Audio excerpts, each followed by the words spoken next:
কিন্তু কথা শুনবে না, কিন্তু আমার পদে থাকতে হবে।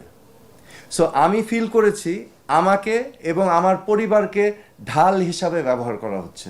বুঝাতে পারছি? সো আপনি এটা বুঝেন, কিন্তু আমি যেই টাইমে পদত্যাগ করেছি এটা কিন্তু একটা বড় স্টেটমেন্ট হয়েছিল সে সময়, ঠিক আছে? এবং আমাকে নিয়ে তো তারপরে নাটক করা হলো, আমার পদত্যাগপত্র গ্রহণ করা হবে না, গ্রহণ করার কোনো অপশন নাই, গ্রহণ করতেই হবে। পদত্যাগপত্র দিয়ে আমি চলে গেছি আমেরিকা, কারণ আমি জানি এখানে থাকলে আমার ঝামেলা হবে। আমি ওখান থেকে ওনার সাথে ফোনে কথা হয়েছে, আমি বারবার বলেছি আমাকে ছেড়ে দেন, আমাকে ছেড়ে দেন। উনি বলে না, আমি ছাড়বো না। বলবো একটা শেয়ার করবো না, করা উচিত হবে না।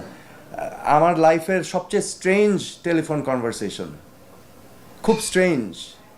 আমি ওনাকে বারবার বলছি আমাকে ছেড়ে দেন, আমি থাকবো না, আমি থাকবো না। বলে না, তোমার থাকতে হবে। তোমার কি লাগবে? তোমার থাকতে হবে, তুমি বলো।